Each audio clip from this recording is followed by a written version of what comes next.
আমাৰ মাজত আছে আপোনালোকৰ বহুত মৰমৰ মই বেছি সময় নলওঁ চিনাকি কৰি দিব বিচাৰিছোঁ কৌশিক ভৰদ্বাজ দীপকৰ চৰিত্ৰত অভিনয় কৰিছিলে আপোনালোকে সকলোৱে দেখিছে ভাইমন দা ৰৈ ৰৈ বিনালে বা আপোনালোকে টেলিভিশ্যনত দেখিয়ে থাকে বহুত মৰম লগা ল'ৰা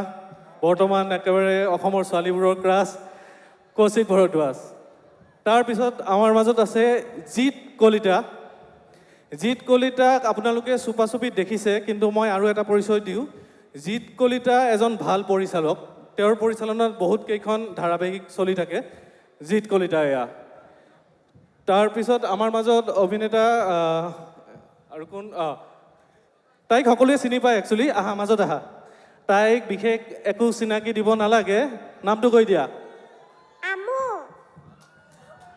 আৰু খবৰ সোধা কি খবৰ আপোনালোকৰ আমাৰ চিনেমা আহি আছে 12 জুনত চাব চুপাচুপি আচ্ছা চিনেমাখনত কোন কোন আছে কৈ দিয়াচোন তাত আছে কমলটো বেমাৰ হৈ আছে কমলৰ বেমাৰ হৈ আছে মানে কমল লোচন আমাৰ মৰমৰ অভিনেতা আজি অহা কথা আছিলে কিন্তু খুব অসুস্থ হৈ আছে সেইকাৰণে আহিব নোৱাৰিলে আৰু কোন আছে কৌশিক কৌশিক আছে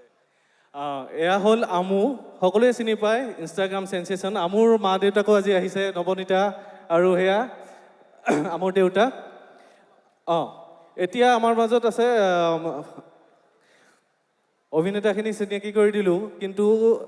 বিহাইণ্ড দ্য কেমেৰা আমি